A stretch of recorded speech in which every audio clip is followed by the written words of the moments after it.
Squawking Dead, podcast pulverizing episodes of the Walking Dead universe. Sometimes we give you news, sometimes we make you laugh, but most times we make deep with your deep yawns and stretches. You like that? Yep. Like that, everybody? Accurate. We're tired, we're sick, we want all these shows to end, but we don't, right? Like, we want them to end. Please end. I just want one at a time. Just one at a time, please. Yeah, I've been thinking about how lucky we've been in some senses. Okay, because we were talking about this, I think, together at one point, and like we're lucky in that we get them a week in advance, because then we can we're not compelled to rush through things. We have time to record, we have time to edit and release. So it's like, okay, listen, the only way out is through.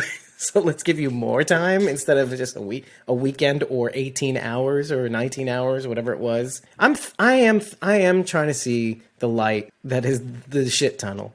so there is a light. Silver lining. Yeah. Silver lining. In the poop drenched tunnel. I'm happy. I'm happy that we have this time together. I'm glad. It's the silver lining in the nuclear cloud. Right. Or the nuclear fallout tunnel. That is the half-life that is this era of two episodes a week. Plus interviews that we're waiting to edit, and which always makes me uncomfortable. But hey, we just got some news about Alex Scooby, Mo's husband, who is going to appear not in the upcoming episode that will be released soon. Well, actually, technically, we've already talked about it. Yeah, so it is the upcoming episode. Because, right, Fear is going to be releasing before this episode. So it'll be Fear the Walking Dead 7X05. So it'll be the 5th episode of Season 7. Does he show up in the preview after 704? Yeah, there's a screenshot of two guys, like, standing next to a stand full of fruit in the middle of the road. Right. And they're dressed in black and gray with masks on. And I think the tall one in the dark is Alex. It's definitely not the short one. Are these the guys that the Dark Riders are approaching? Maybe. Okay. Because I remember those two guys. They're gonna I get think they had masks on when I saw them. So I was, yeah. Yeah, they have masks on in the preview, yeah. In the screenshot. So is the other guy who is the other guy that's in the Zen AF podcast? Wayne. So is the other The guy? other one's Wayne. Did your mind immediately go to that? Because that's where my mind went. That's hilarious. Well, why not, right? Yes. The memes. Oh, the memes. That'll be so great. And what a great promo for their podcast. Guys, we're just trying to have a podcast in the apocalypse, in the nuclear zombie apocalypse, okay? That's the best I can do as a Scooby impression. Good morning, assholes. Oh my god, like 10 decibels lower. See, Charity could probably do it, right? With the mic that she has right now. I can't even do it. His voice is like on another level. I like turtles. I can't do it. Nah, it's just impossible. I really enjoyed this episode. There's a lot going on. I don't know if it was the same average runtime of like 42 minutes, 44 minutes. Did you guys pay attention to that? It felt like it. I didn't. Yeah, it was about the same. Yeah, but again, just like Fear the Walking Dead, I didn't feel like I was like, oh, come on, over already. I felt like it was a full, this is really great. This is like a full episode, but it was the same runtime.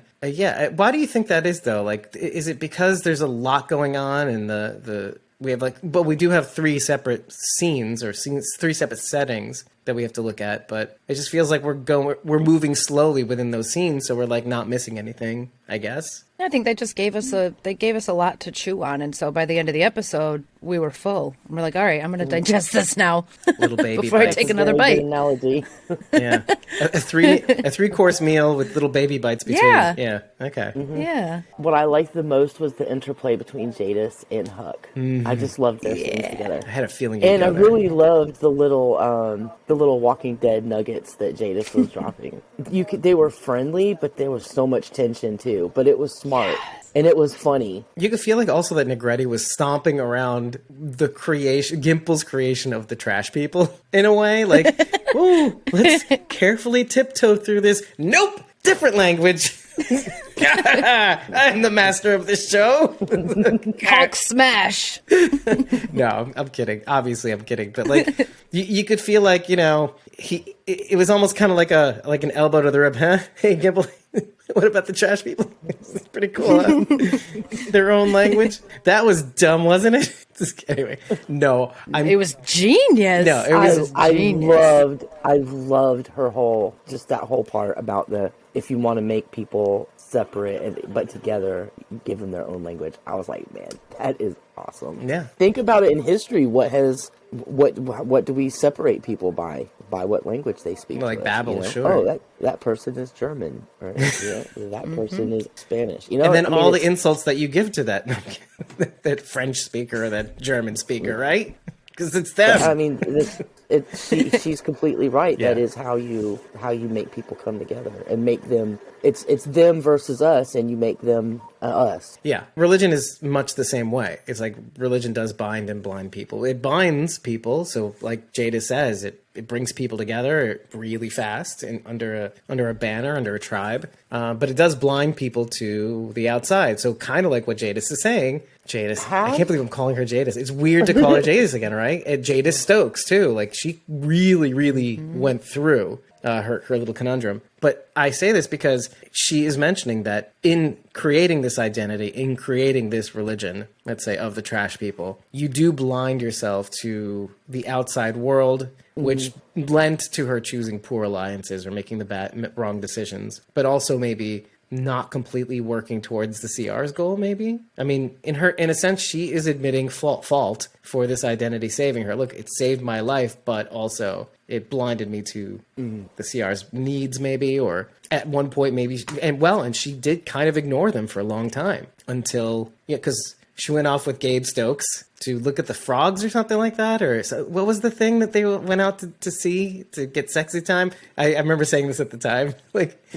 And then she kind of tests him. Oh, I guess you're an A, I guess, or something like that. And then she kind of just escapes until she meets up with Rick at the final hour. But yeah, and then mentioning Rick as the valuable asset that helps her get back into the CR. Now that, of course, is going to get people to cream their drawers. But at the same time, it's also really, is it not frustrating to you a little bit? We knew this.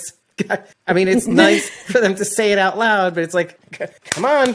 I wish you hadn't said anything at all. This is just me. Okay, my little bit of impatience. I mean, I honestly feel that way. I'm going to just say this and we can move on to what you guys think. But there were a lot of tweets today about, it was 3 years today that Rick left the show. And I honestly kind of rolled my eyes. I'm like, why did you say anything at all? I was fine. I mean, I care, but I don't. There's so much show to watch at the same time. It's Fear the Walking Dead. It's Walking Dead World Beyond. I've got lots of things to cover. I don't have time to just stop and realize my pain, okay? I don't have time for this. So when she said it, I was like, I have to think about this stuff. Okay, Rick, he's the asset. Well, why? Well, we're not going to find out. Or maybe we will. I don't know. We probably won't. But what do you guys think of all this? Jadis being away that long and Rick being the asset and her getting back in, religion binding and blinding people, or language. I want to know what makes Rick so valuable. I mean, he's not solving science riddles. I mean, what makes Rick so valuable? Do you want to see what I wish I could show you what I said in my notes. I put, Rick is the valuable thing. And then I put WTF. Yeah. I mean, granted, he has leadership skills. End of statement. I'm not going to call him good, but he has leadership skills. Skills, question mark. What do you think, Sharon D? Let's put her on the spot. we're done. Actually, I started thinking about why Rick would be valuable, and I kind of got lost in thought. Sorry. I was thinking, what if he is immune, and that's what makes him such a huge asset? So maybe the testing the CRM is doing isn't to stop human decay. Maybe it's to make humans immune from bites or something like that, and they're using Rick for that, because all those skin graft things on the bodies we saw could have been bites. That were anyway. That's kind of cut out. Yeah.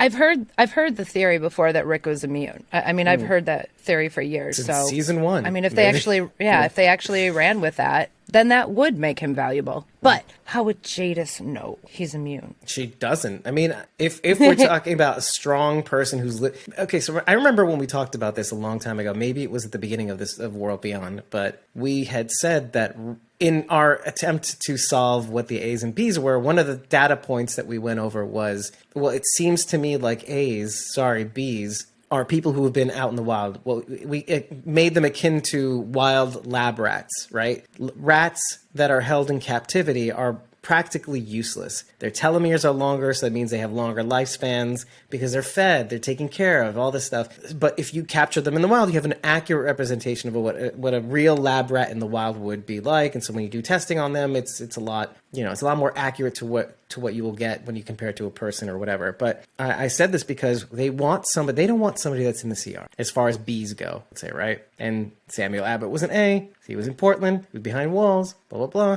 He wasn't out in the wild. This could be part of it. We don't know really what it is, and they're not going to really... I feel like we're getting closer now, but I don't want to even talk about that. I really want to kind of express what we thought the B's were, and it seems obvious that B's, at the very least, are live people for now, that are out in the wild, that are lab rats that are out in the wild. And so that's very valuable to them because why get high on your own supply, right? So, you want that authentic, organic, homegrown shit out there in the wild. And what better than a beat the fuck up Rick Grimes, who's been out there for a long time, but who's in critical condition. So it doesn't get more wild than that. So. As to what you were saying about religion, have they even mentioned religion in the CR at all? No, they wouldn't because they're communists.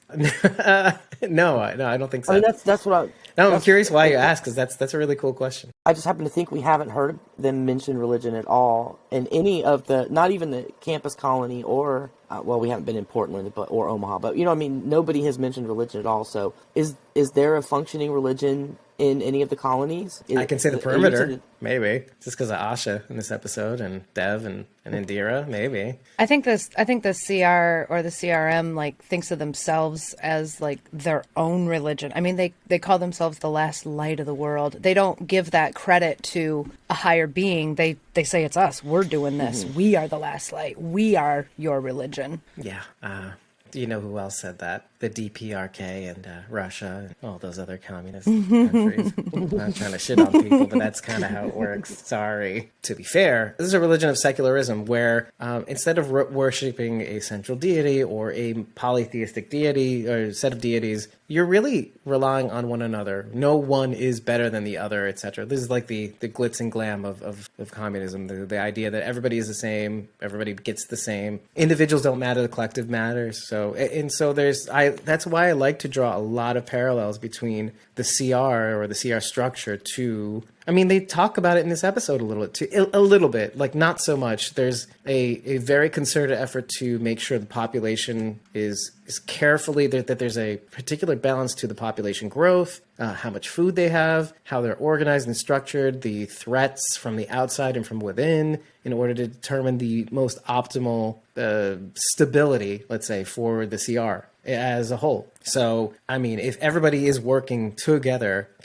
towards this goal, then yeah, they have to adopt some of these principles in order to survive, I think. And so who has time for a religion outside of this? I mean, if you think about it, there's no room, there's no mental bandwidth. But then we go to Asha and Dev, and Asha in particular in this episode praying, and I thought it was just so very individualistic. I mean, they are praying for the success of Will and Dev, but for Will and Dev, not for everybody all at once because they are all the same. No, they need it more, so they're getting more. So no. I there's a little bit of interplay here. Didn't work out too good for Dev. I know. I wrote that down in my notes just now. I'm like, well, tough luck, I think, Chuck. I think Will took all the positive energy. Yeah, I also wrote that too. I'm like, okay, well, you could look at this one of two ways. Literally I said, well, I guess you could see the glass half full, or you see the half, because Will could have died too, right? I mean, they were shooting in the general direction. So who's to say it didn't work? Little philosophical. Yep, he got the gun. Oh boy. As far as what you were saying about Jadis mentioning Rick, it could be that just saying it out loud is a way to connect her back to everyone. She did make friends and connections there, so I'm sure she misses some of that. There, meaning her old life or her new life? When she was in Alexandria. Oh, yeah. So maybe just mentioning Rick in a conversation without, really talking about it is just a way for her to connect back to them. Oh, and her people, too, at the same time. Mm-hmm. Right, sure. I like the little test that Jadis throws at Huck by calling her Huck. Yeah. Well, yeah, and I don't know who that is. My name's not Huck. And she even baited her by, like, telling her the story about her own name. You know what I mean? And, like, she's still like, no, I'm not Huck. Jadis was saying how she was worried that she had, like, gone in too deep and, like, was feeling a connection for these people or whatever, which she is. But, right. The identity that you have to assume. Yeah.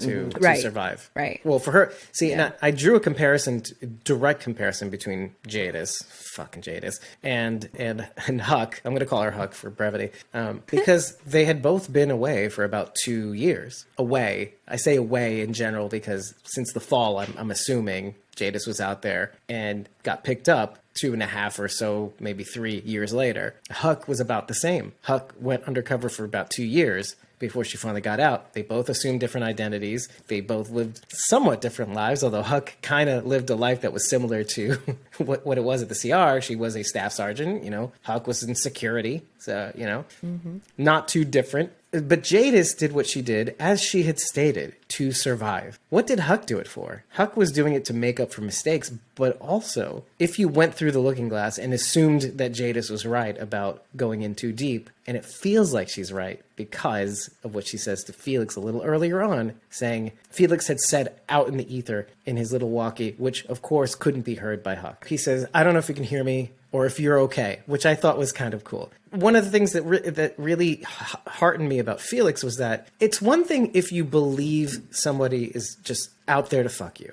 Then why appeal to their humanity? If you know what to expect now that they've fucked you, why get on their back about, I guess you're mole, you stupid mole, you fuckface, right? And so why do that if you know that's what they are? So I see through this. I am looking at a guy who's like, there's got to be something in there, and I got to chip away at it. That little bit of your conscience that actually loves me, and I saw that, and like, because it doesn't make sense. Otherwise, Felix, what are you doing? What are you? He's hurt. What are you appealing to? Yeah. But when you do that, like, okay, some people in your life when you hurt them or they hurt you, I don't know, depends on the person, right? You just shut down, right? You're just dead. You're dead to me. Dead. Like disco. I said that once already. I know I did. Out loud. But anyway, Felix doesn't do that. Felix doesn't let up. There is a part of him that is stuck on, there's a kernel here. And if I exploit it, if I keep chipping away at it, I might get to her. And you see everybody else in their own way try to get to her, like Percy earlier. But he says this, I don't know if you can hear me or if you're okay. Like, he's concerned. Like, okay, for a second, he's like, oh, she fucked me. Oh, damn it, I'm behind the walls. Ah, shit,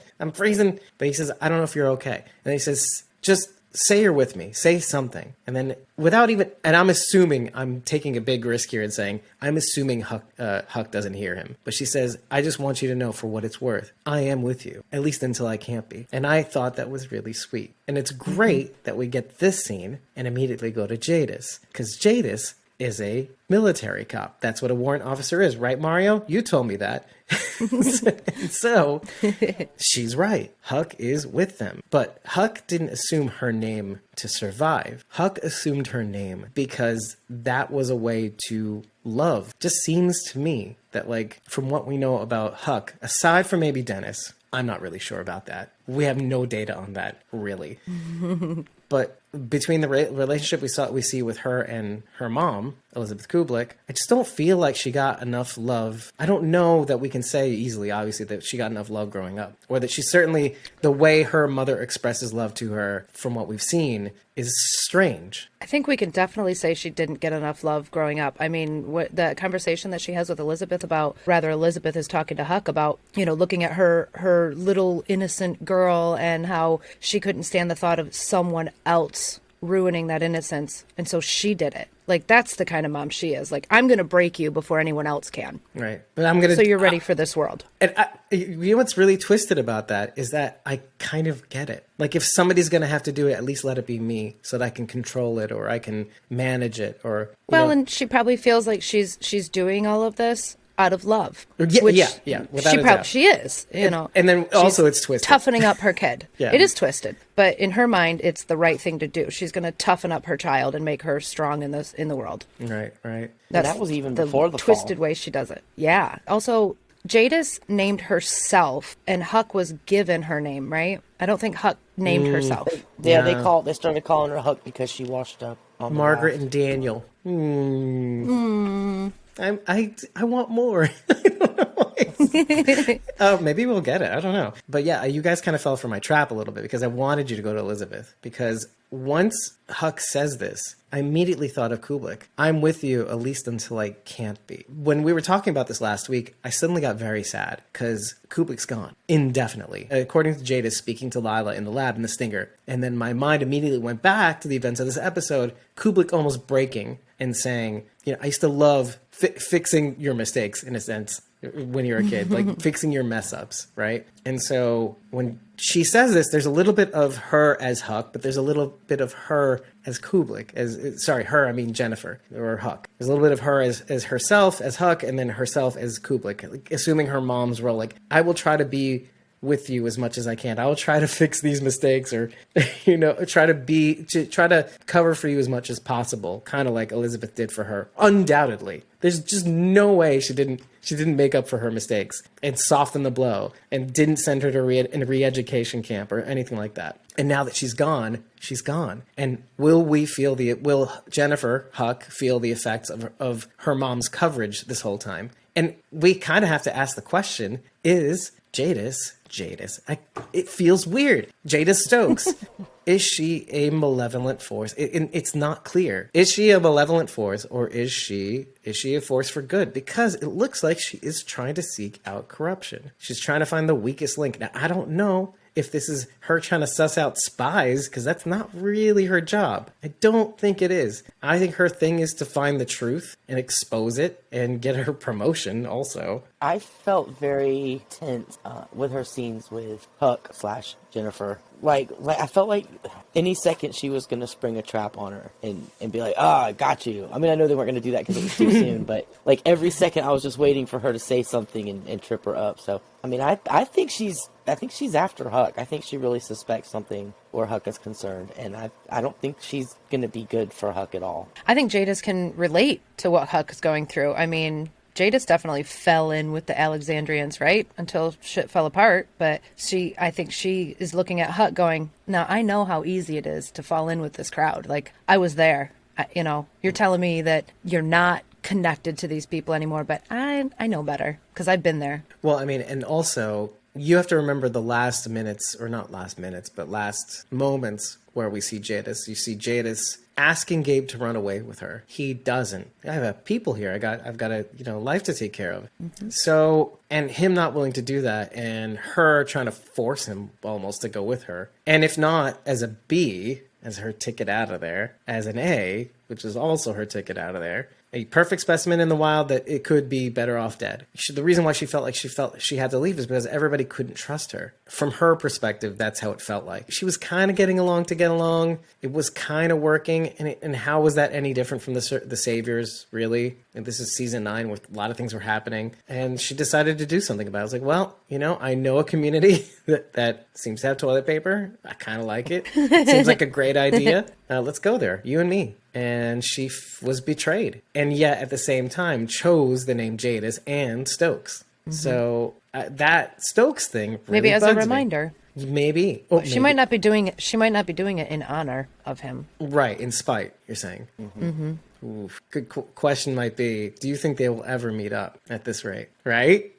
That was another tense thing that went through my mind. And I feel like also, just to kind of put a little gasoline on this fire, I feel like Gimple may have alluded to the fact that the CRM and the Commonwealth may cross paths. We don't know where or when, but they might. And so if that's the case, and assuming Father Gabriel survives, which maybe, could it be that they kind of meet up? Unless something happens to Jadis, which is entirely possible. And how would that make you feel after all this time? This is like a Morales moment. Well, at least Morales got 3 seconds. Jadis is going to get way longer than that now. She made it past the episode, not just one scene or 2 scenes. I'll laugh really, really hard. Yeah, it wouldn't bother me if she gets killed off. It would be like, oh, okay. Oh, I wouldn't laugh if she died. I would laugh if they finally met back up. Like if they saw each other again. It would be hilarious because Gabe's with Rosita now.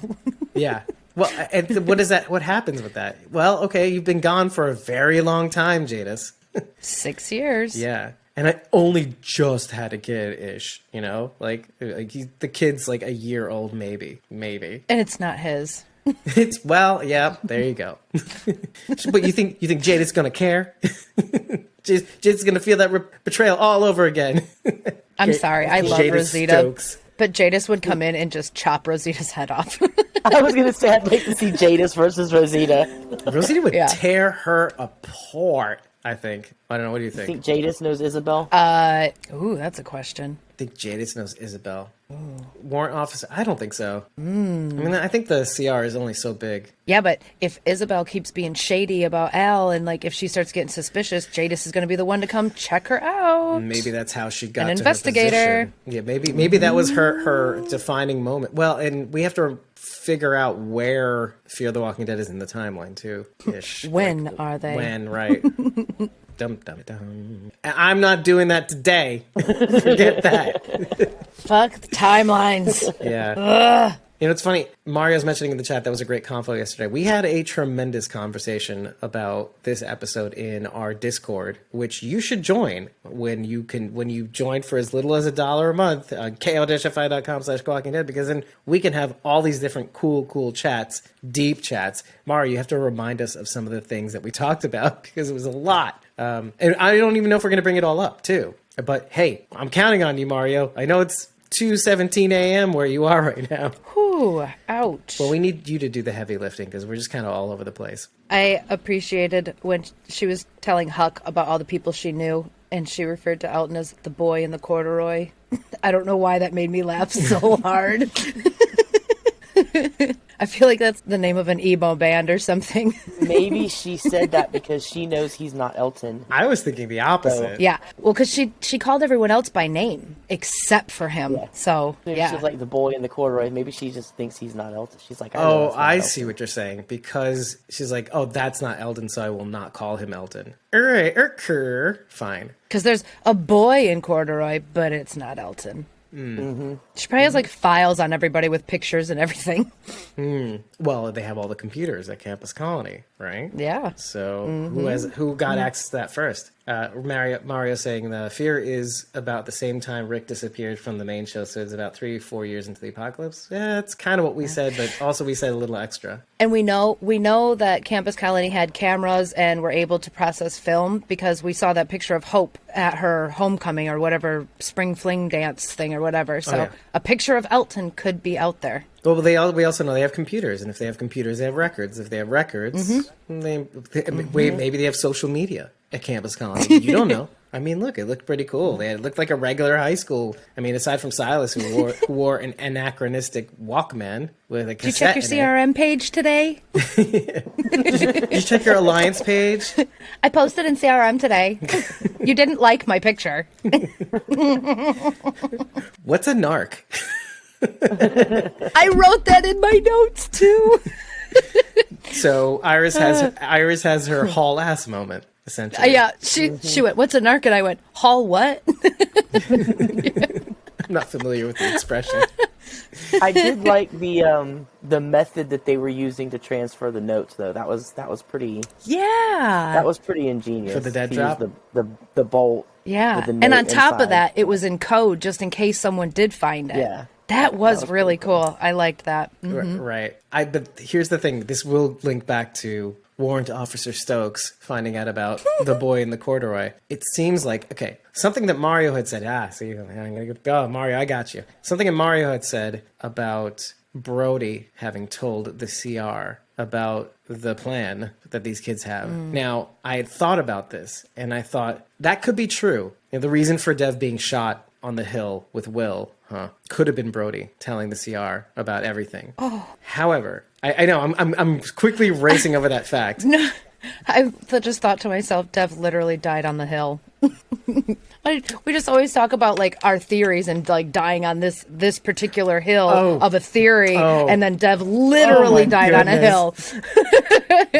He died on that hill of being sneaky and sneaking out and sneaking his dad's weapon. But yeah, no, and I was very sad about that. I really, really was. I mean, he was kind of sweet and took care of his sister. His sister took care of him. But it also occurred to me something that I said when we first encountered Corporal Pierce. That it appears that maybe she knows that Hope is in the back, that they just let him do it anyway, and they proceed. When they're in the lab earlier in this episode, I remembered the labs have cameras. Okay, let's move on.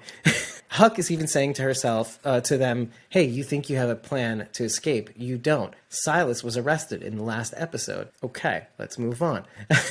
So, it may be that they know about the dead drop. They decoded the message. And they let them do their thing so that they can see how far it would go. You know, and they probably just went just far enough so that when they saw Will and Dev try to leave, that's when they said, okay, now we strike here. And something is going to happen in the next episode. I don't know what it is. I'm just saying something will. It's going to get to the point where they've gathered enough intel by watching them after Iris Plench's stupid message to burn this mother down. Stupid Iris. But my thing was they let them carry on the ruse so that they feel comfortable in that ruse and so that they can keep doing shady shit so they can keep collecting data. And at a certain point, they're going to bust them when they have enough data. And I feel like that's what's going on and why Jadis may know everything. She just wants to know how much more. And I feel like the more Jadis makes Huck feel like they can get away with something, the more relaxed the group will feel about having gotten away with them, with whatever they're trying to get away with. And so she's smart, if that's the case. And she's running this whole op. And her aspirations may be very big. Will and Dev were walking from Perimeter, obviously, to the research facility. Yeah. And the CRM came up behind them, right? So should we assume that they were also coming from the Perimeter? Oh, no. I hope not. I really hope not, because it looks like that's where they're coming from. Well, I was thinking, like, didn't you just say Mario said that? Oh gosh, not what, Brody. I was going to call him Rory. Brody would tell the CRM about their plan. Yeah. Oh, that's such an Brody Rory. No, that's his last name. Sorry. Brody Rory. Brody Rory. So yeah, Brody Buddy Rory. Yeah. So to Mario's point, to give Mario credit, yeah, like, it makes sense. If they showed up to the Perimeter, that would have been Brody's chance to be like, "Hey, they're headed that way. They went that way. Go get them. go get them before they cause go get them." And and we did this in the reaction video, which I don't know if we will ever release, but it's just the way it is. It may just all get released in one little go after everything's done. Like, here's the reaction to this episode you don't care about anymore.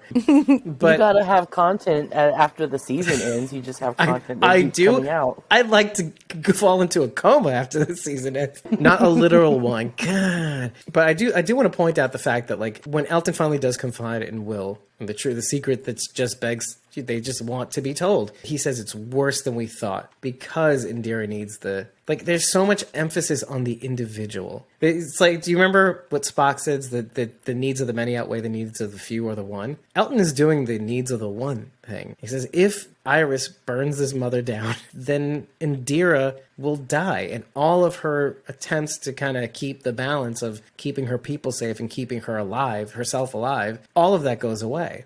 So in essence, I could be reaching with him saying he cares about the individual, because he could be just concerned about if Indira goes away, well, the Perimeter might collapse because of bad leadership as a result, because Indira seems to be a wise leader. I just don't think that's it, though. I think he just cares about the one. I think he cares about Asha. Two, I know. Could he also kind of see Indira as a mother figure, like someone who's very smart and artistic and someone very much like his mother? And maybe he kind of sees her like that, and that's another reason why he really cares. I think he cares about Indira because she's Asha's mom. I think he cares about how losing Indira would affect Asha. Yeah.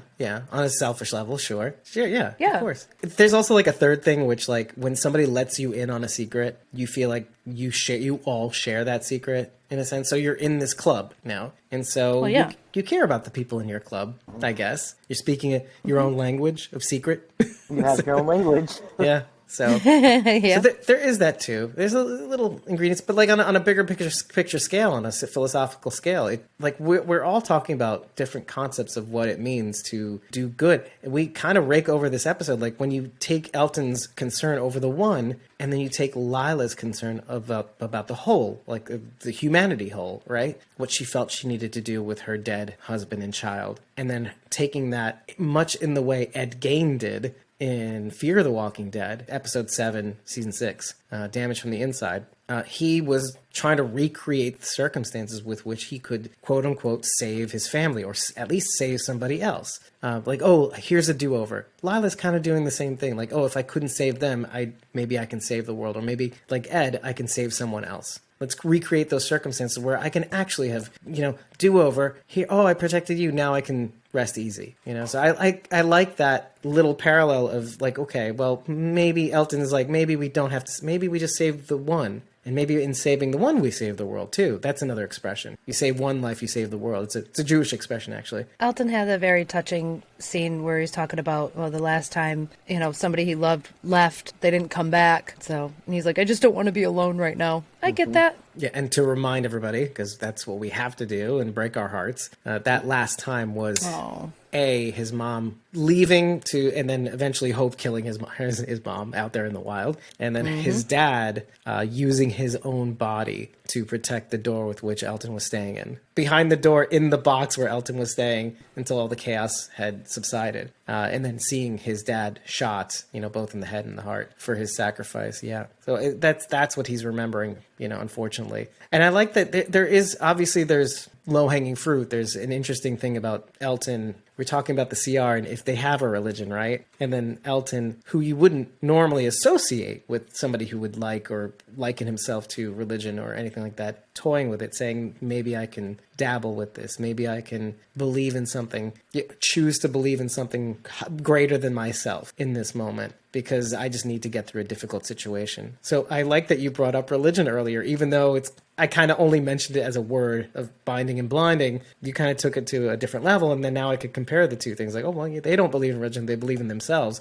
Elton chooses, hey, we're not always going to be all that strong, and I respect that. I respect it when somebody says, I'm not strong right now. I'm not going to pretend like I'm strong. Oh, well, then okay. Then we go back to Jada's. And Jada says, yeah, you make up this theater, and then they believe in that theater. And then it's true. We do these things so that people can feel like they belong together. They believe in something bigger than themselves. It's kind of like King Ezekiel. Yeah, I thought immediately of that. Sure. And of course she knows about him. The king with the tiger. Or was that King Ezekiel? Hashtag Ezekiel for life. That's his twin brother that comes back in season 12. Yeah, like right after they kill him, right? Hey, that's my brother. Who done killed my brother? My name is Jeremiah. Ezekiel. Josiah Jeremiah. Ezekiel and Ezekiel. Is he Ezekiel? That's his middle name. Ezekiel Kikio? Yeah. No, Jeremiah Ezekiel LaRue. Oh, okay. I mean, sorry. It's also, we don't have a last name for Ezekiel, do we? Ezekiel's last name is LaRue. He is related. Anyway, whatever. I'm done. Oh. That's how they're tying them all together. Oh, it's the LaRue family. The God LaRue damn it. family. Wait. Leo is the other one. Oh, fuck. Leo LaRue. Leo LaRue. He breaks the news to the girls. Guys, we used an Americanized name for our old family name, which was LaRue. Woo! Iris, you're now buried as Iris LaRue. Oh, yeah, in my scenario, Iris is dead. Yes. Yes. Okay. So I like the little family roundtable that they had at the beginning of the episode. Iris adds, then we make sure they don't get away with it. Okay, wait. I like the little part where everybody's looking at Iris sus. It's like, make sure they didn't that's what you got. And everybody kind of goes, what? But then Hope was like... No, Leo was like, what? and Felix a little bit too. Even though Felix was totally on board like last 2 episodes ago, whatever. I took like a minute to really, really, really think about this, and I'm thinking to myself, there is nothing wrong now, right in this moment, right? Just forget about everything after. I was thinking about just this, guys. Give me a little credit. Just this moment. I was like, Iris isn't wrong in this moment. If they did something catastrophically, genocidally wrong, right? Like, there's nothing wrong with saying, let's make sure they don't get away with it. Yeah, she hasn't been wrong about any of it. I just don't appreciate how cocky she fucking is about it. She's not wrong about any of it. Well, I mean, apparently now there's the data to back up her theory. So that's something. But I mean, I don't even care about that. I was just thinking ostensibly her words in that moment, as pissed off as we are about everything else. Like, she's not wrong. Later on in the episode, as it progresses, where she says, Elton's decoding it, even he's getting mad. As he decodes it, he's like, fucking Iris. Oh, fucking, you know I have to show them this shit, right? Right. We're gonna burn this. Man, motherfucker is a long word to decode. Burn this motherfucker. You had to code the word motherfucker down. Are we agreed at least on that first part that like what she says isn't crazy as much as she makes us crazy? I'm putting myself there. Yeah. Okay. Let's go to the next thing where you may not agree with me. I don't even know if I agree with me, but I'm the idiot, and I knew this writing it down. I'm like, I have to be this guy who says this thing because nobody else is going to. So I'll just point the gun at my temples and say it. There's a moment where I feel like Percy and she, when they change the message and they put the dead drop in saying, oh, it's delayed, right? No, they add the extra thing like burn the mother down. I feel like I see in this moment that she is hesitating. She's like, so you're okay with me changing the plan? It's like, why would you're trying to get away with this. Why are you trying to get him to convince you otherwise? And you see in her face as they're about to do the thing, at the end, she kind of smiles a little bit that he's okay with whatever she says in the message. But throughout, I see her kind of being uneasy about this. Like, okay, if I do this, there's no going back. And she expresses that emotion that like, there's a hesitance. There's a conscience behind her face. And so this is the part where I think you guys will still fuck her. I don't care if she has a conscience in that moment.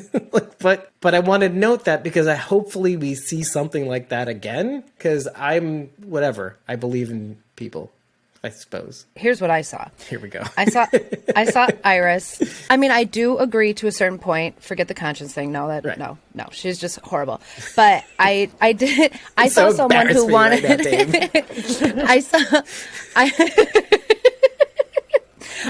Okay. First of all, let me say Percy had no idea what was written in there. Okay, I'm sure it says what it needs to. Exactly. I trust you. Meh, meh, meh, whatever. Do you believe that? Do I believe what Percy's saying? Yeah. I do. I think he trusts whatever Iris is doing because he's stupid too. So why wouldn't he? But so he has no idea what's written in there. But what I saw was Iris. I think Iris did want him to read it, but not to stop her. Because I think even if... To validate her, you mean? To validate her. And if Percy had dug in his heels and said, ooh, I don't think this is a good idea, I think she would have argued with him and said, no, you're wrong, I'm doing it anyway, fuck you. Wait, no. But I think she wanted validation from him. Look, I may be going in a completely different direction because you may have just stumbled into something that we kind of see later on where we see a complete reversal between Hope and Iris. Like, now we see it clear as day. You used to stop me when I was doing something stupid. Now you're being stupid, right? So that's low-hanging fruit, whatever. But now going back to the scene, do you remember the scene in Leo's office back at Campus Colony where Hope and he were, that the last time they see each other, he's packing up to go. Was it something I did? Oh. Could it have been that Iris almost in trying to get Percy to see what she had written or tell him what she had written, that maybe she wants him to stop her? Because we're supposed to see parallels in things, and sometimes it's kind of like the serial killer that wants to get caught, or the person who does something to get in trouble. They just want the attention. They just want to know that somebody's looking at them. You know, they want to know, they don't want to get away with it. They want to be caught. They want to know that this world has rules. And I know Dakota, we talked about that. I don't want to bring that up right now, but like the idea that sometimes people do bad, not to do good, obviously, but sometimes people do bad or they do shady because they want to be caught and they want to know that people care. They want to live in a world where people care. And so I say this because she brings up killing the soldier. And I think somebody, when she tells Hope about this, obviously she's saying it in a way that's like, well, I did that because he's the enemy. I feel like between this and the scene with Percy, and I am reaching, I feel myself reaching. I'm sorry, and I apologize to all of you in advance. I really do, but I have to go there and then we'll promptly turn away so I don't have to face the ire of all of you. But between this and that, I felt like deep down, I feel like she's thinking, in a world of rules, in a world where there is some sort of order, somebody would have stopped me. Somebody should have stopped me. And yet I was able to get away with it. And I firmly believe that these people are my enemy. Nobody can stop me now. And maybe she does want somebody to stop her. And this could be just her saying, you know, my dad wasn't like a little resentfulness towards her, an authority figure that isn't present, whether it be her mom or her dad, you know, that kind of resentment that people have when people pass on. It's completely normal. Everybody goes through it. You know, everybody who's lost somebody goes through it, or a friend that they just don't speak to anymore. Like, even though they did the wrong thing, like, they're still resentful because they're not talking to them. But so I feel like there's a little of that going on. Somebody should have stopped Iris, and really somebody should have. Somebody, like in a world of rules, somebody should have stopped her. She shouldn't have been able to get away with what she did, and yet she did, and now she's unstoppable. Please, somebody stop me. I feel so she feels more empowered. Is that what you're kind of saying? More empowered because she killed this soldier and was able to get away with it. I would say more compelled. Like, she feels like she must go through with this because her sense of justice, it's in her nature. She can't stop herself, like a serial killer, like a psychopath. No, I completely agree with that, and I see what you're saying about like wanting to get caught. That's a pretty common theme. However, I personally, I don't see that Iris is going through that because I think she is just hellbent on taking these people out. Mm-hmm. And if someone were to stop her, then she's not going to be able to bring them down. And if she doesn't do it, who else will? And if she really wanted someone to stop her, Percy is not the one, because I feel like Percy is totally down to start a war because gives him a legit reason to take Huck out. Or the chaos that's necessary. Yep. So, like, maybe she was like, oh, stop me, but she was doing it to the one person she knew wouldn't stop her. Okay, that's a very important point. That may actually go a little bit in my direction because she might even be thinking, if this guy stops me, then maybe I should stop. Do you know what I mean? Like, if this person thinks I'm that crazy that I should stop, well, okay, maybe I should stop. Because Percy, in some senses, is way more justified than Iris. And yeah, we're talking about the think locally versus think globally. Iris, in her bent, is globally. They killed our home. They set the thing on fire. Like, who is she avenging? The people who lost their lives, right? Right. Percy is avenging his uncle. It's very personal. It's very local. Oh, absolutely. So it makes more sense. Why do you think Iris wants to be stopped? If that's what she's doing, like looking for someone to stop her from doing this, why? Why would she want to be stopped? I often think about, and most television characters are kind of unidimensional. They have a certain nature. You can kind of pin them down to a couple facts and then write them off and then sign your name at the bottom and move on. But I'm wondering if they're trying to really, and I know I'm reaching. I feel myself reaching. But sometimes I have to kind of put this down on paper and then move on. But it's unfortunate that some people may feel like that people in real life are. Oh, Dave is such, and that's it. That's all there is to him. And that's sad to me. And so when I look at Iris, it's like, if you look at Iris and you see a person who's, just bent on revenge, sign the form at the bottom, move on. I feel like there could be something more here. I could be wrong. I'm probably wrong. Maybe I'm wrong. Well, I don't think revenge is her entire personality. I mean, there's obviously more to Iris than revenge, but right now in this she's moment, a bad cook. That's what I see. Yeah, exactly. See, I mean, we know lots about her. She is incredibly intelligent. Was a great student. She is an artist. She is all of these things, but right now she's just on a path. But I also think people are contradictory too. People will say they believe in something and then they do something else.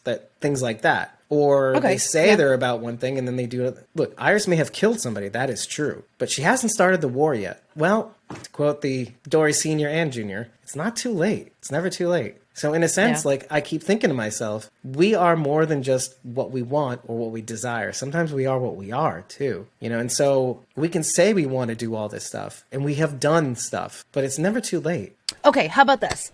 I don't want you to agree with me. I want you to fight me. Which is like, Dave, that is very dumb.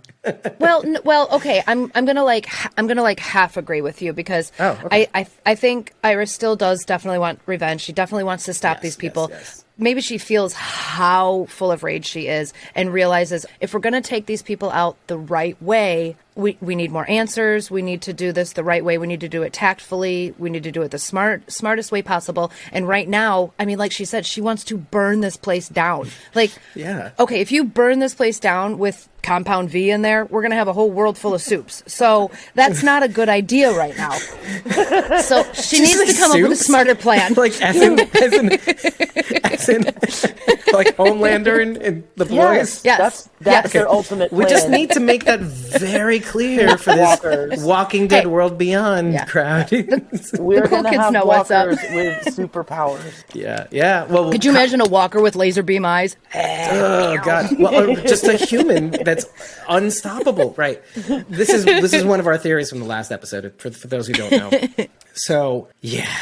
Right. I know, and I agree too. So that's why I'm half agreeing with you. Maybe Iris does want someone to step in and say, look, we're with you, but we need to slow down. Oh, God. Guys, we missed the obvious parallel. Oh, shit. She's pulling a Victor Strand. But by telling the perimeter, we're going to burn this mother down, she says this to Hope. She says, they're all ready on the outside. They're ready for us to move. Let's make this happen. Like, she's implying that the perimeter is ready to Which fight. She doesn't know that. No, but that's the thing. Fucking Iris. And I think that's the thing. I think she almost wants it out of her hands. Like, she doesn't want it to be her that starts this thing, even though it is, for sure. I am not that stupid. And I'm really not stupid at all, but I'm just trying to, you know what it is? I don't like being tricked. I don't like not seeing the twist coming, even though I know it'll happen. Something's going to happen. But I'm trying to, like, soften the blow. I'm trying to be like Kublai. I'm trying to control the chaos. if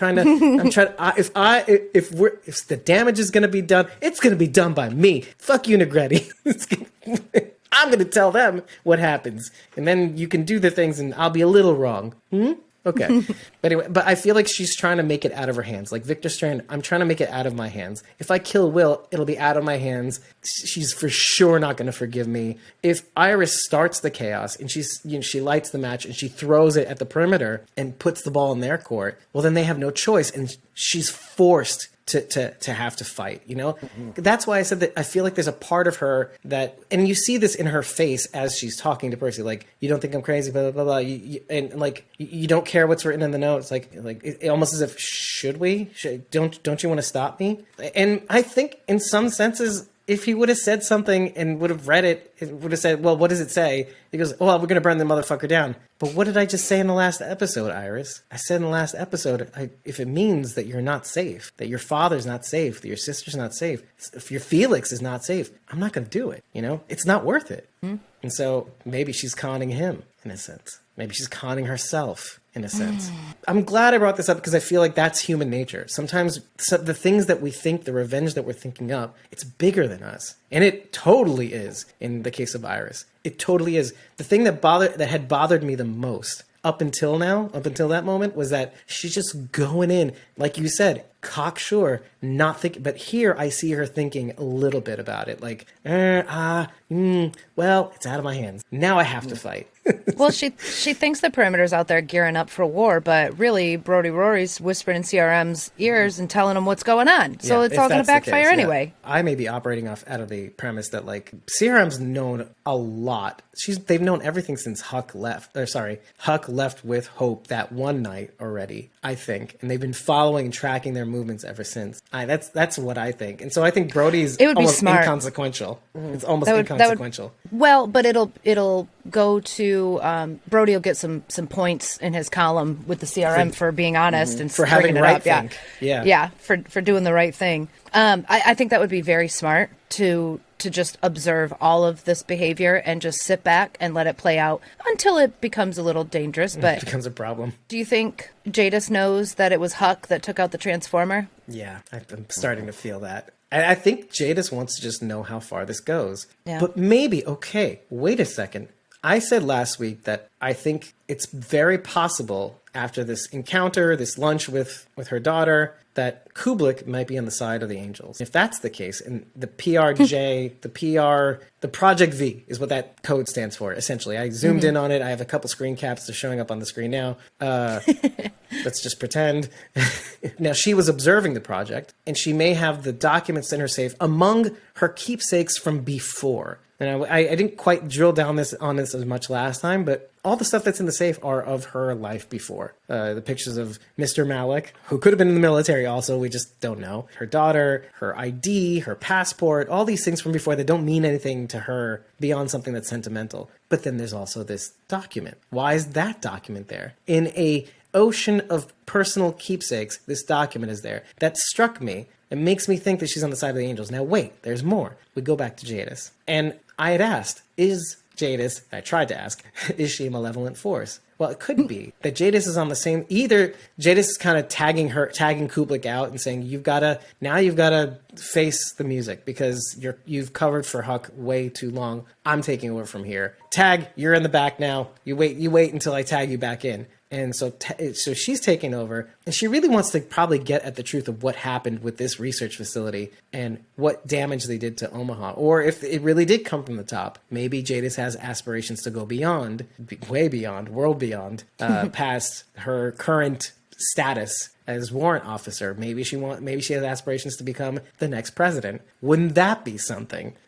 Since that is an option that's being explored, the civilian government getting control again, and possibly, if not for the CRM halting it, that's possible. And if she's the one to expose a political nightmare that Beale orchestrated, aka Rick Grimes, JK, then she could possibly be. I don't even care about talking about that. That's just that theory bothers me to the point of like. I mean, it makes sense, guys. Like, no, it doesn't. There's just so much. Anyway, so yeah, that could be, and it could be that she's really trying to get at the truth. She's really trying to get in who orchestrated this. And if it does come from the top, and Elizabeth Kubelik was the one who had to oversee it, well, then, of course, Elizabeth is going to keep the documents necessary, the records necessary to indict the proper people. Mm-hmm. So I was thinking more about Jadis. I think she's the type of person who... I think she's a good person. I'll say that. I can't really give any examples because all the examples are pretty, positive proof that she's not so good. but the one thing that you do know is Rick Grimes. And that could be selfish, I'm sure, but whatever. Well, I mean, to me, that was still a selfish move. But she did save his life, I don't know what it is.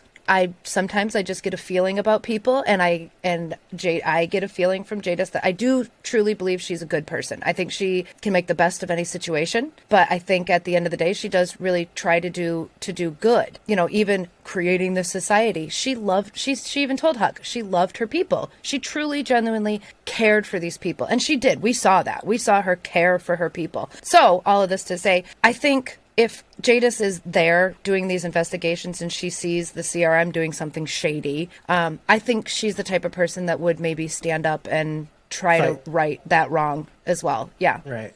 Because in this instance, her people is the CR. She is a warrant officer. She is the person who routes out corruption in the military. She is the military police. Anybody that does wrong in the Pacific Republic military, she writes them a ticket. Pulls them aside. So I think she's a great person for that. Yeah, it's a great job for her. Right. And I think it's a great idea for the show to make it seem as though she's investigating Huck. Mm-hmm. When she even says, if I was investigating you, your ass would be on the wall, naked, and we'd be delousing you. No, she made it seem like you'd already know. If I was coming after you, you'd already know. And I don't think she's coming after any of these people. I think maybe she wants to route out some particulars, like who the boy in the corduroy is. But what if it's Lila? What if she's there to investigate Lila? Maybe Lila's up to something shady. I don't know. Okay. She just seems like the last person that I would suspect. So that's who I threw out. Your unsuspecting segue skills are magical, because we should talk about that next. One of the big things that we'd said in even the reaction video, I would hate for this admission that Lila gives to Leo to be either fake or I said this actually in the Discord, I'm sorry, with Mario, that either it is fake, and it seems like it isn't. She's pointing to the Borromean rings, the same ones that the CRM uses or the Alliance uses, with her initials, the initial of her kid and the initial of her husband in the 3 rings, representing, this is what I'm doing this for. I brought you here to my special place. But I would hate for it to be real and to be leveraged against Leo so that he cops on the court. And if she does, and this is why I feel bad for her either way, because if she does, the situation for her is that bad that she would have to do that she felt compelled to leverage her pain to convince Leo that she is a good person or somebody that's not going to manipulate him into doing something that the CR wants or the CRM wants, more particularly, like a longevity project. I think part of the reason that she was telling him that was when Iris brought up the experimenting on animals at the dinner. It kind of reminded her of what she had to do with her husband and daughter, and she just was upset, and maybe she saw it as a way to ingratiate herself more with Leo, but it brought those feelings out, and she just wanted to... Genuine feelings. Get them out, yeah, genuine feelings. And okay. I believe that came from Iris. So you fell for my second trap. I did believe that was another thing that Iris did that was unintentionally positive. Yeah, I did believe what Lila was saying. Yeah. And now we know why she has the tattoo on her hand. It's not the CR at all. Right. So then was Lila a founding member of the CR also? Because they're co-opting this Borromean rings and... Sounds like she came in early on. Otherwise, so it sounds like she went from experimenting on her family to experimenting on other people. Families. Other families. like Dr. Professor Samuel Abbott, whom we got to see at the beginning of this episode. Alive. Yeah. Which let's not go past too far let's talk about this a little bit more. Like at the end of the day, what are you feeling here? Where does Lila stand in your book? Because I feel like Leo is really connecting with Lila on a whole other level, that maybe she does know exactly what's wrong. Maybe I feel like maybe she will, I'm stupid, but maybe she will help Leo. Much in the way Huck helps Felix. I'm with you. It doesn't matter. Maybe it's too late already. I'm with you no matter what. I don't think she will help. I think she is still 100%. I am invested in finding the cure. I don't think that's going to change. I still kind of have the same opinion about her. I do, I think she's in it for the right reasons, but I think she either doesn't know about what has to be the bad side of it. Barca was dead, right? That wasn't a live test subject, correct? He was alive. Was he alive? I couldn't tell because he was healthy at a weird angle. He was okay. All right, that sucks. Never mind. Just so everybody else knows, we in the unedited episode we went through the patient chart and we determined he had excellent lung function, BP, temperature. Mm-hmm. If he was a dead one, he'd have a much lower body temp than normal. Well, I didn't know if that was at last exam. That could have been his last physical. He seemed to be moving around. I guess he was coming out of sedation. But walkers move too. It was hard to tell. I'm just saying it was. I couldn't tell. But if you're saying he was alive, then I was gonna say it's easier for Lila to opt to experiment on walkers than it would be a human. But if Barca was alive, then there goes that theory. So I don't know. Well, he didn't have one of those muzzles too that Samuel Abbott did. So I assume. Oh, that's true. That's another thing. That's true. I also when they were raising the table for a quick second, I totally thought he was Percy. Oh, it's his twin brother. Right, yeah. Mercy. Wouldn't that Mercy and Percy? So Percy Barca. Percival and Merciful. Well, apparently Barca's first name is C. It's a C name, so it's Cursival. Percival. Barca.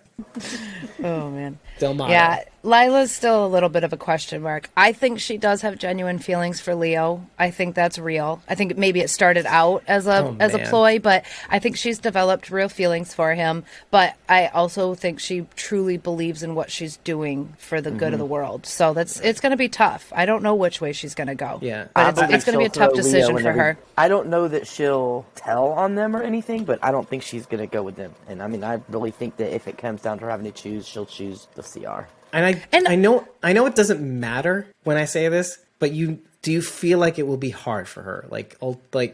She'll do it, but it'll be very difficult for her. Do what? Which way? Which direction? To rat Leo out, let's say. Yeah, it would be hard because I think she does. I'm not asking. Like him.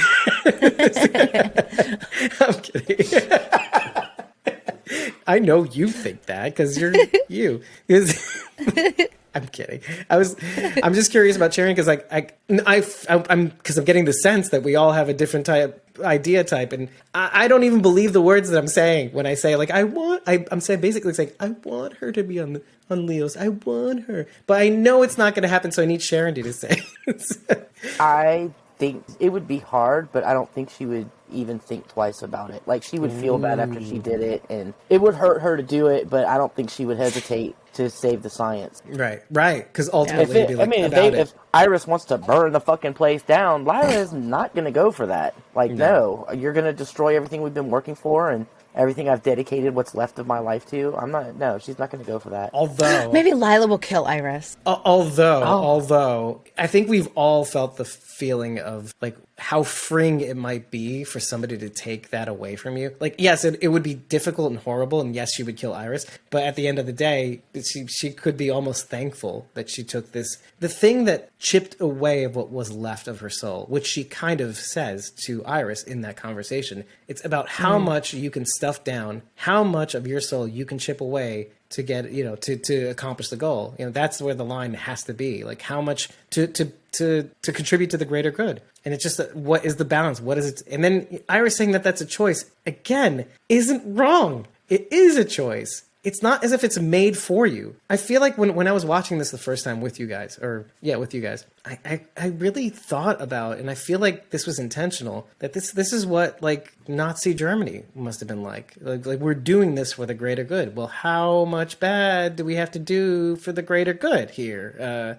guys? And so we're really dealing with these I wouldn't do this questions. Yeah, you would. Yeah, you would. Of course you would. Because you, like Jada says, you invent a religion and ideology that binds and blinds you. It will blind you to the evils. Mm-hmm. And so, as much as we don't like to admit that Iris is right, Iris is objectively right in this one moment. And it's enough to get Lila at least to knock her off her orbit enough to get Leo in her own little Borromean ring, her own little circle, enough to admit why she's doing this and why she sold this much of her soul. Oh, well, she hasn't gotten to that part yet, I don't think, but it feels like that's coming. Like that's all this was about. I didn't tell you the bad part yet. Let me tell you why I'm doing all this, and then I'll tell you what I've done. Because then, and maybe Leo will be the one to complete that circle. It's like, hey, I know about this project. What is the extent to which you are involved in this project? Because Felix is going to bring that damn sample over. Mm-hmm. And at some point, Lila got some splaining to do. Mm-hmm. I was glad that Leo had that flashback that he did when Lila dropped the bag of clothes and he realized that she had those papers because he was about to spill all the beans. Mm-hmm. And I love the little blood in his ears, heartbeat pressure, blood pressure thing that was going on. Well, yeah. Movie. I mean, that's such a great because you know what that was. I know that feeling. I know that feeling. I could put myself right in Leo's position right then, and I'm like, oh, dude, breathe, take a breath, don't forget to breathe. Yeah, it was. Ugh. Or not even that, when you're everything's coming at you. Yeah, when all that info is coming at you and all of a sudden your heart starts racing to the point where the blood in your ears makes you deaf. I get that. I could feel the heat as he flushed, just yeah. I was just saying that Iris could be her next test subject. Oh, boy. Oh, I'm not even getting Maybe teenagers are different. They need all ages to test on, so... Where's Dakota when you need her? Yeah. Crispy. Mm-hmm. I think what really fucked me up a little bit about, like, I could be totally on board with the idea that Lila, and I could probably still be, about her being on the side of the angels somewhat. But then, like, the fucking, both times where she dropped the papers in the beginning, in the flashback, and then also the clothes in the current times, and Leo freaking out. Like, it was like, oops, it's dropped my papers. It's dropped my clothing. Guys, I'm so clumsy. She, like, by the way, Natalie Gold even says when she's spilling the clothes, and I noted this in my notes, she says oi. It's like Yeah. little Judaism in there. It's like little Jewish, little Yiddish. I thought that it was in the captions too. She's like oi dash. It's cute. So that, and it's in the reaction video too. I don't know if we're going to release that, but I was just like, I was a little annoyed by that right from the jump. And so, I mean, I could still be on board because obviously she's selling her soul to get closer to Leo, to get more answers. And okay, fine. Just how far it goes is beyond me. And I need you guys sometimes to say the thing that I'm actually thinking, because I'm feeling something and yeah, I know it's weird. I have feelings sometimes and they cloud my judgment about what really I'm thinking, or in the back of my mind, like worried about saying, like, oh, Lila may still be, she may have sold too much. She may have parceled off too much of her soul for the CR in order to come back from this. Not like Huck, who may have even just bought into another life, like the found family concept too. That's what I was kind of trying to say before without saying it. Huck, as her name is being Huck, that's her found family name. Not like Jadis. Jadis, when she was real with Gabe, she adopted her old name, Anne. Yeah. So she reverted to who she was.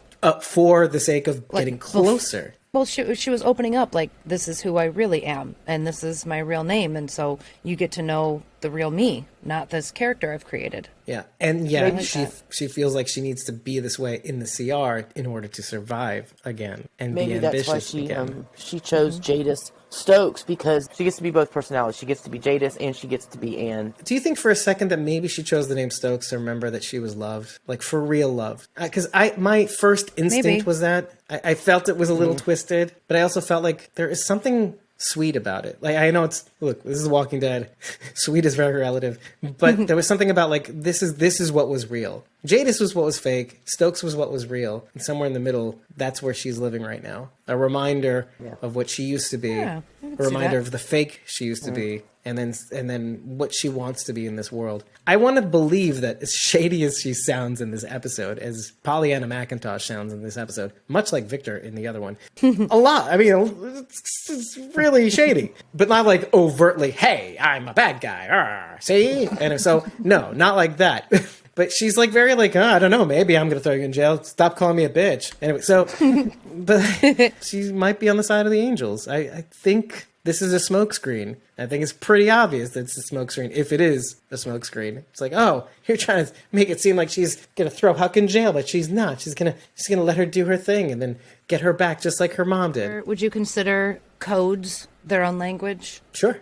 So in a way, the CRM has created their own language for their people too. By way of the Project V codes, or just codes in general. I mean, they have code books, the Project V papers. I mean, everything they do is in code. Well, they have more than just that, but I guess they have that too. But they have like the whole ideology. We are the light of the world. Hey, if you get to reach, I get to reach. Here are your rations. Can you imagine if they read their prayers in code? Stupid. And let's turn to page 39, where you think they pray? We'll read the code book. Okay. 031255886QJ. Amen. What? Well, anyway, it's a language they use that they created. Yeah, that they don't pray with. Well, maybe, I don't know. But wouldn't it defeat the purpose if everybody knew it though? Maybe the military has their own language. Yeah. I don't think the CR knows the codes. Good point. I can dig that. There was another little parallel with Hope and Iris. When Iris was telling Hope about killing the soldier, it was a parallel, or even kind of a mirror, of Hope telling Iris about killing Elton's mother. Yeah, I noticed that too. Hope was very upset and sad when she was telling Iris about killing Elton's mother, whereas Iris was not very upset or sad. Or remorseful, yeah. A little yin-yang parallel.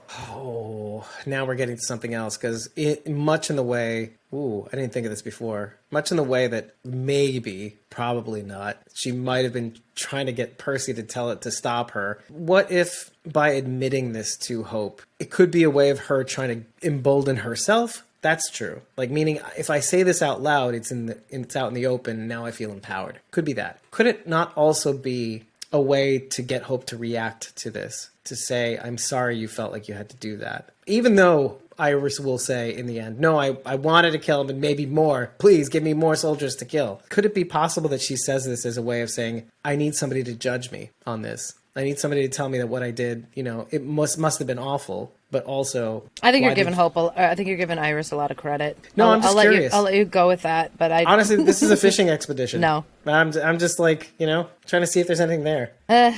Maybe, but I don't see it. I have blinders on when it comes to Iris. I think she's just she's been annoying me so much lately. I can't see any good. If it's there, I can't see it. Yeah, no, and I feel the same way. Oh, I wanted to ask, right at the beginning when they're drilling Huck, and before she leaves, she turns around and says, if whatever escape plan you have, it's not going to work. Do you think she knows that they found Silas? I don't think so, actually. I mean, she probably just figures they're planning something, but I got the impression like she maybe knew a little bit more than just assuming they would try to escape. Did they bring her in on the whole escaping thing? No, right? No way.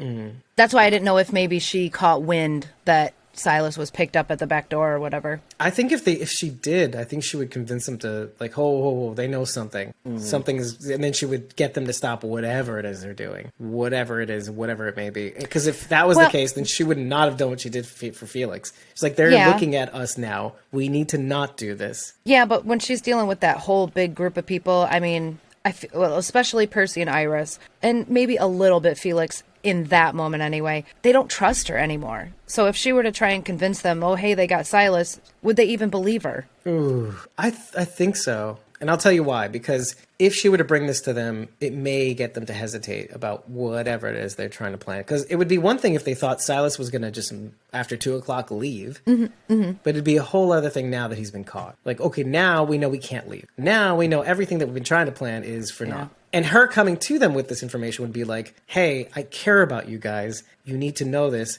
because whatever you think you're trying to do right now, you need to stop. You're being looked at and your friend is caught and you will get him hurt. Iris, I'm looking at you.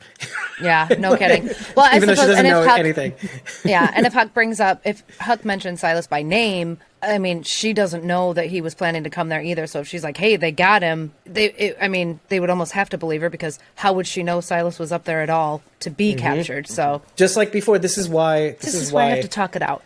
This is the very same thing that the reason why Felix starts to look at Huck, tries to chip away at her because she had admitted to Felix, hey, Will, we found Will's body, and this is the very thing that got me to think of that. So her again admitting, guys, we found Silas. It looks like he was at the loading dock. He might have been at the. But she knows anyway that she sent him to the Cullingan maintenance facility anyway. But for some reason he's here. So maybe she put 2 and 2 together. But that's the thing. I don't think if she had known, I think she would have put a stop to whatever they were doing, and especially not go with Felix into Lila's lab, and come up with these hijinks for Leo just to get the information they need. No, this shit's too hot. We need to not do any of this. So unfortunately, Jadis is keeping that under wraps. Or meantime, we're looking at Jadis. And we're looking at Huck, but we're not looking at Corporal Pierce. Corporal Pierce happens to be in the beginning. Mm-hmm.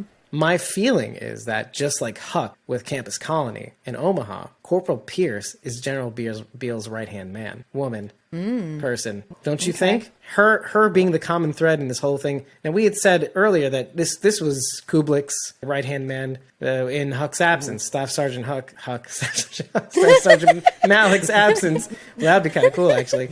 Staff Sergeant Huck.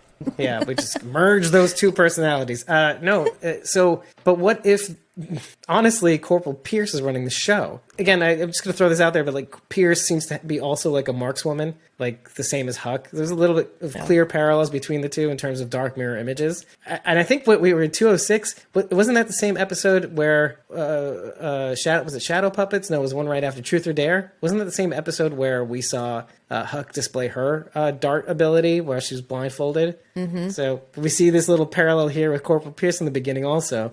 They go there with their marksmanship. Was she blindfolded? No, but it was pretty far Huck's away. Better. But I say all this to kind of illustrate the fact that maybe she is Beale's Huck, let's say.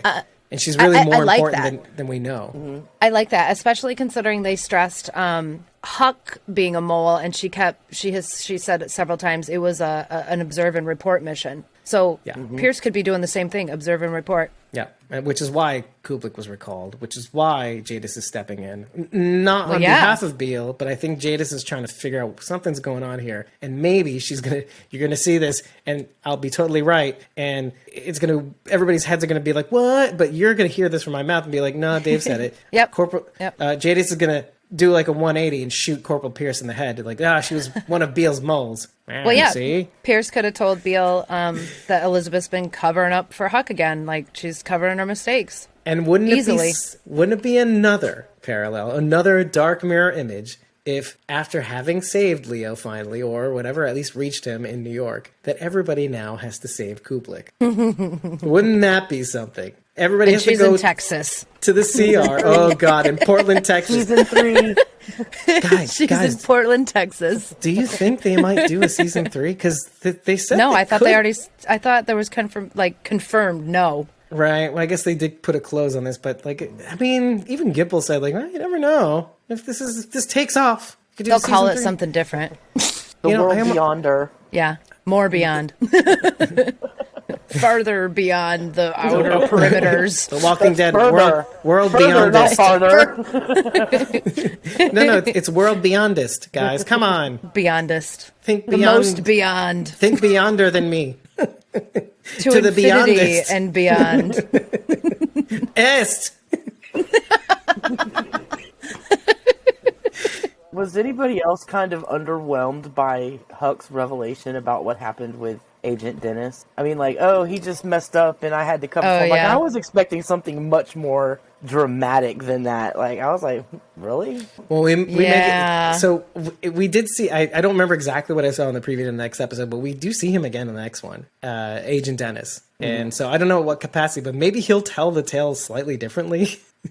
Or maybe I'm wondering if there's more to I was wondering if there was more to it. Well, and what if the very thing that the operation that Dennis took part in is the impetus for all of this? All of whatever's, and it was 2 years ago. So what is 2 years in the span of the 6-year time jump? Oh, that's when they had the charter. I don't know. But, maybe that could be the intersection of Walking Dead World Beyond and Fear the Walking Dead. Maybe whatever operation that he's on has something to do with Texas. Maybe he was in Texas. I'm reaching. I know I'm reaching. I'm sorry. They went to Texas and they didn't stop the nuclear bombs from going off. And some people got hurt. And he was responsible. Whatever op he was responsible for it involved alcohol and him making a bad or a tough decision. That's who the stalkers are. And the rest of them became stalkers. Yep. Yeah. I was just gonna say that. Yeah, you know what? If I were him, I'd be drive to drink after that too. Yeah, that shit's messed up. He was drinking on the job. That's why she covered for him. Yeah, on the job, off the job, before, after, the during, job. whatever. He was having a drink with Senior. Preparing for the job. He'd been drinking with Senior the night before. That's where Senior's booze went.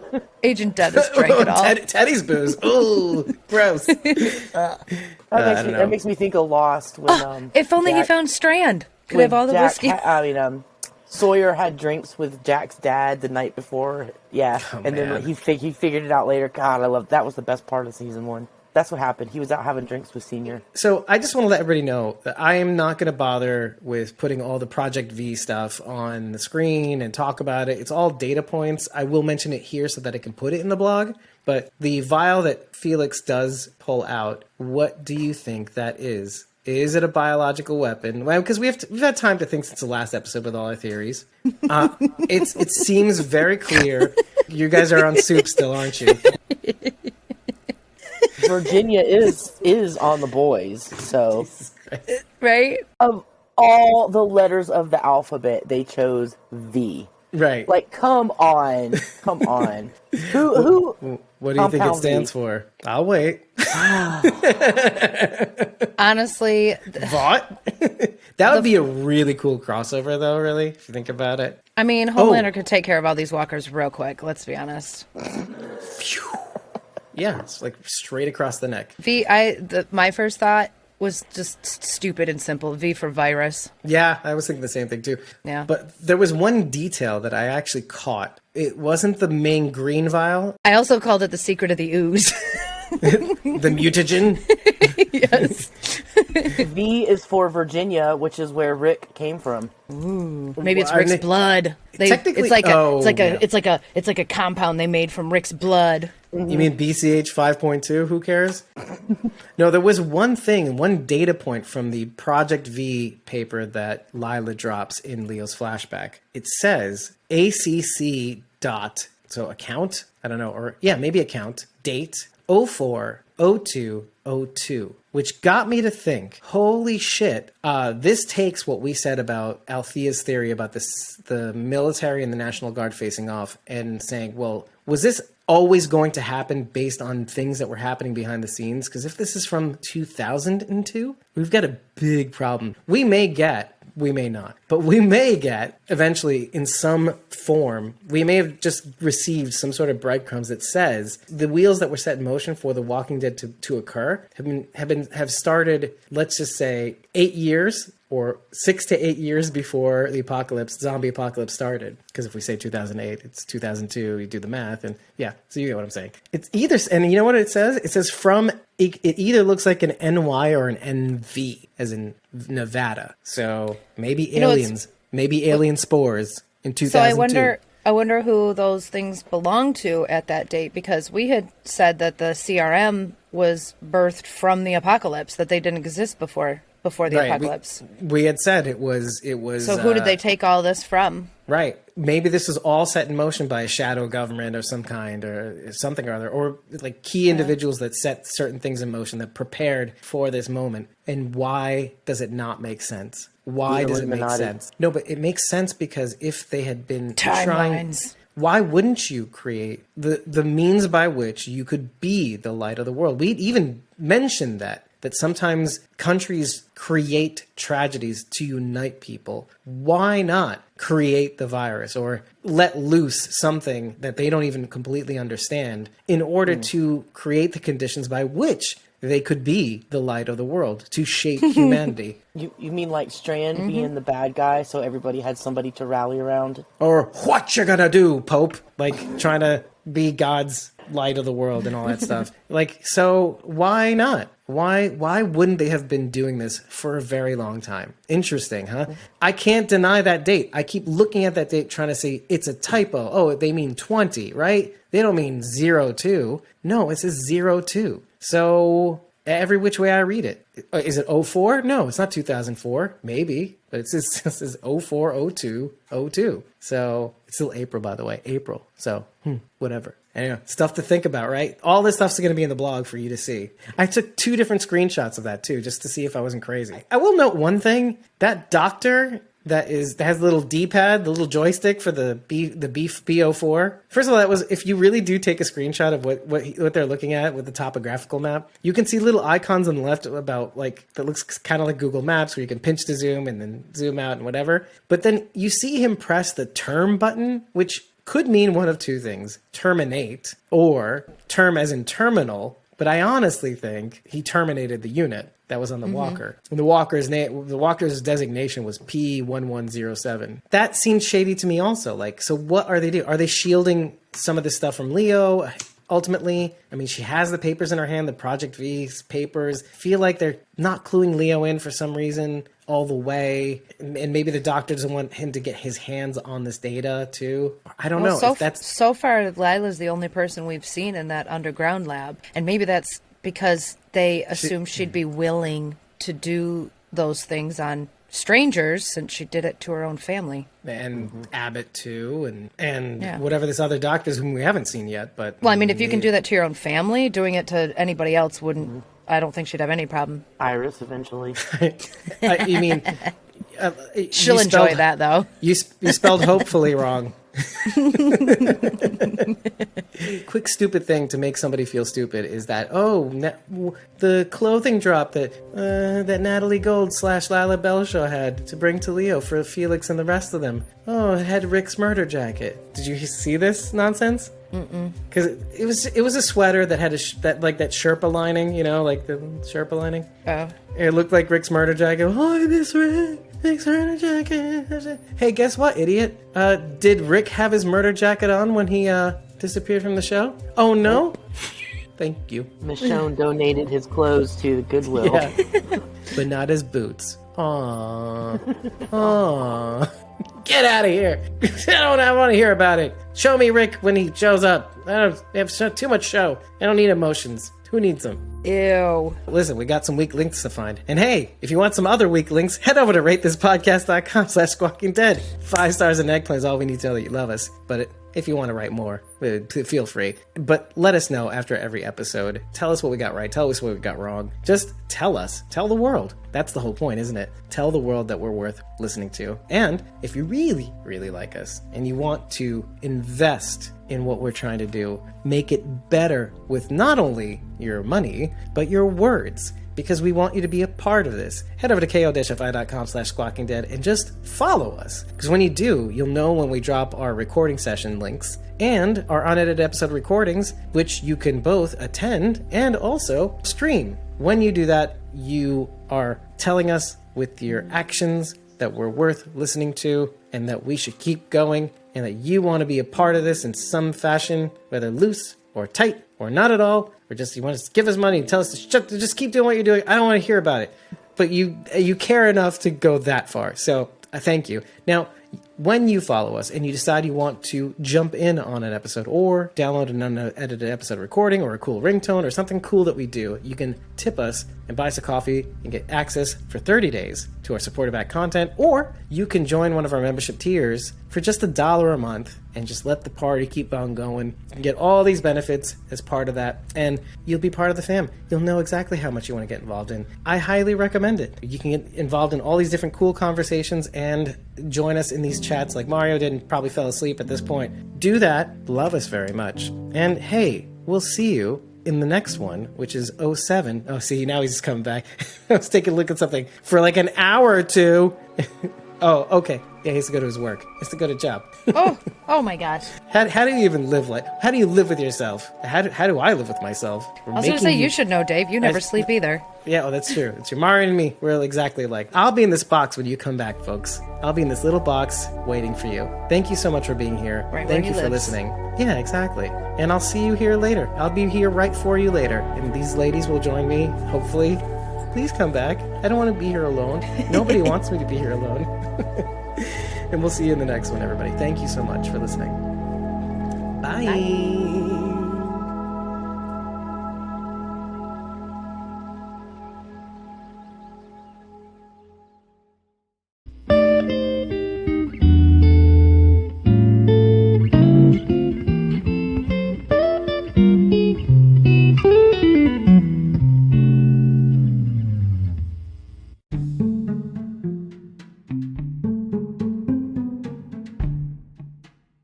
Thank you so much for making it to the end of this episode, discussing the 6th episode of Season 2 of The Walking Dead World Beyond, a limited series. I've been your host, David Cameo, and I was joined by Cosmom09, Rachel Burt, and Sharon D, aka Blazy Gardner. And this episode would not be possible without our Survivors tier members. That would be Eliza Jones 71 on Instagram, Whisperers UK on Instagram, and Jasmine.iac on Instagram. Survivor tier members get to host along with us when we do our episode breakdowns. It just so happens that 2 out of the 3 of those people are in the UK, and our hours aren't very flexible, even though it's been great having Jasmine on for most of our Walking Dead World Beyond coverage. She has been a delight, and I love hearing her give us some of the science and, sometimes poking fun. And I checked with her and she says she's okay. She doesn't mind me poking too much fun with her. But this episode has also been brought to you by our generous Whisperers tier members who are, at Aiden Atkin, Aiden_Atkin_ on Instagram. It would be fanart_Lindy on Instagram. As well as at Tyler Phillip Cox on Instagram and Twitter, none other than Let's Taco About the Dead on YouTube, as well as excellent photographer Judith.Morton on Instagram. We hope you've enjoyed this coverage, that you've rated us on ratethispodcast.com/squawkingdead after every episode, because it lets people know that we're worth listening to. It really makes a difference. In a world where the attention economy is saturated, it lets others know that we're the best Walking Dead Universe podcasts on the internet, and they need to know. They're missing out. Why don't they know? If not for you, who's going to tell them? But also, if you don't mind, I know you're a podcast listener, but please head over to youtube.com/squawkingdead and just subscribe. You don't have to enable notifications, but we'd appreciate it. We need the subscriptions. It makes a difference. And it helps us give you more content. It helps enable us to do more for you. We want to be more than just a podcast. We want to do so much more. We want to be a network of people just like you, a family just like you. And hey, if you are interested in participating in this podcast in any which way possible, why don't you just email us at info@squawkingdead.com. Let us know that you're out there. Let us know that you're listening. I've been Dave, your hostess with the mostest. Hostess? Well, whatever. I'm in this box. We'll see you in the next one. Can't wait to hear more from you. Thanks for being here.